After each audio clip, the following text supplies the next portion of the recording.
विद्यार्थी मित्रांनो, तुम्हाला सर्वांना माहीतच आहे की सध्या कोरोना काळ सुरू आहे आणि या कोरोना काळामध्ये विद्यार्थ्यांना कसं शिकवायचं हा एक आमच्या पुढे फार मोठा प्रश्न होता. त्याकरता आमचं एक वर्कशॉप झालं, शिक्षकांचं वर्कशॉप. आणि त्यामध्ये कसं ठरवण्यात आलं की जर आपण आपल्या विषयाचे व्हिडिओज विद्यार्थ्यांसोबत शेअर केले तर काय होईल की त्यांना घरी बसून शाळेत शिकल्यासारखं वाटेल. आणि म्हणून हा माझा एक प्रयत्न आहे. तर मी मूळ मुद्द्याकडे येतो जे आपल्याला आज शिकायचं आहे. बघा विद्यार्थी मित्रांनो, आपल्याला हा विषय शिकायचा आहे, क्लासिफिकेशन ऑफ प्लांट्स.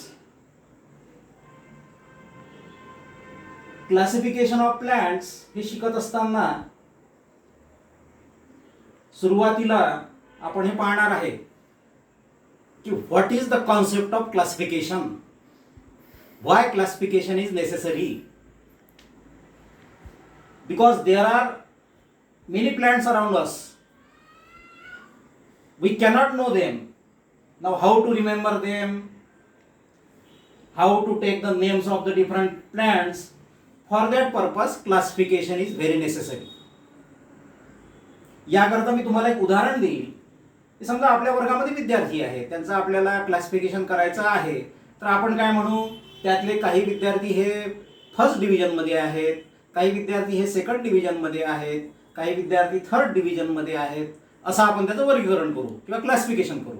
तसंच क्लासिफिकेशन आपल्याला या सर्व ज्या प्लांट्स आहेत त्याचं करायचं आहे. प्लांट्स जे असतात त्याच्यामध्ये दोन प्लांट्स फार महत्वाचा भाग आहे. पहिलं म्हणजे नॉन फ्लॉवरिंग आणि दुसरं म्हणजे फ्लॉवरिंग. तुमच्या लक्षात आलं असेल, नॉन फ्लॉवरिंग म्हणजे ज्या वनस्पतींना फुले येत नाही आणि फ्लॉवरिंग म्हणजे ज्या वनस्पतीला फुले येतात. लक्षात घ्या मित्रांनो, तुम्हाला फ्लॉवरिंगची बरेचशी उदाहरणं माहीत असतील, परंतु नॉन फ्लॉवरिंगची उदाहरणं बरेचसे आपल्याला माहीत नसतात. त्याच्याकरता लक्षपूर्वक ऐका मी जे सांगत आहे ते. याच्यामध्ये दोन भाग आहेत, एक आहे मॉसेस, दुसरा आहे फर्न्स. आता मॉसेस बद्दल मी तुम्हाला थोडक्यात दोन ओळीमध्ये माहिती देतो की मॉसेस ह्या ज्या वनस्पती आहे, these all plants have not any type of the organs, and these plants occur at the moist places. For that purpose I will give you few examples, that is Funaria, Anthraceros or Mercantia. आता हे कसं आहे, हे तुमच्या दृष्टीने अतिशय कठीण शब्द आहेत, पण याच्यातलं मी सर्वात आपल्या घरी तुम्ही जे पाहू शकता ते उदाहरण सांगतो. ज्या ठिकाणी पाणी आपण सांडवतो किंवा जमा होते त्या ठिकाणी हिरव्या रंगाची छोटीशी वनस्पती तुम्हाला तिथे तयार झालेली दिसत असेल. ही जी छोटीशी वनस्पती आहे, ज्याला पानं नाही, फळं नाही, फुलं नाही, तर त्याला आपण मॉस या गटामध्ये ठेवू शकतो. त्यानंतर फर्न्स. फर्न्समध्ये काय आहे की these plants are well develop, but these plants do not bear flowers. These plants have different types of the organs, means stem, root, leaves, but they do not have flowers and they reproduce by the process of spore formation. By the process of spore formation, the new plants are formed. Now, flowering plants, there are two types. One is gymnosperm and another is angiosperm. Now in gymnosperm, the examples are very few, because in the gymnosperm the stems do not have the branches. Listen, stems do not have the branches, and these examples of the gymnosperms are cycas, Christmas tree, deodar tree or the pine tree. Now from this, which tree you have seen? I think you must have seen this tree, Christmas tree.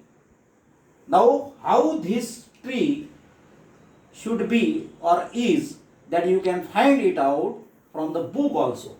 Now second type is angiosperm. Now in the angiosperm you can give many examples that occur in our house, in our nature or everywhere. For example, maize, banana, wheat, jawar,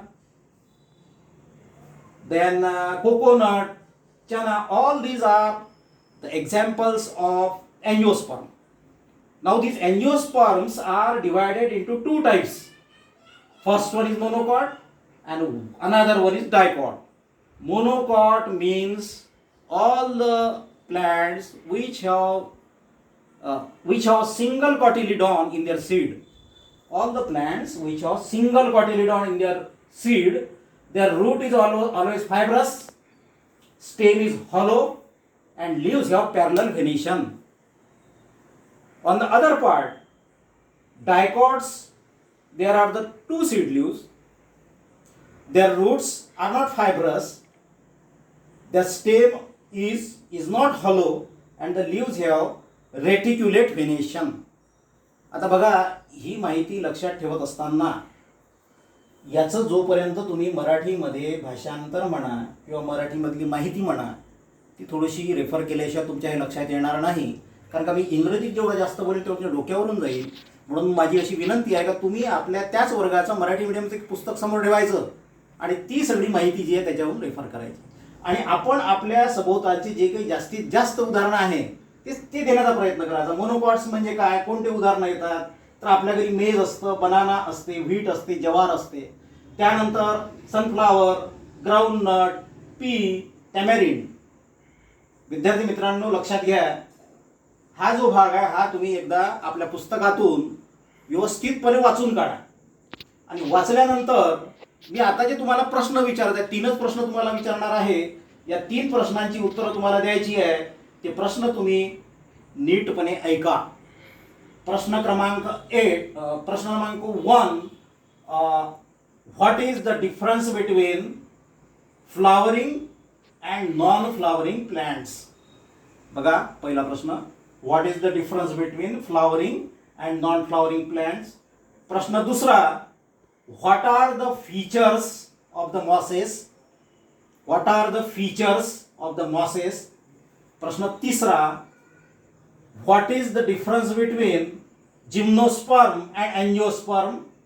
प्रश्न तिसरा, what is the difference between gymnosperm and angiosperm. प्रश्न चौथा, what is the difference between monocots and dicots. For giving answers of these all questions, you can refer to the book. The examples that you have seen on the blackboard, you can see the real pictures of all the plants in the textbook.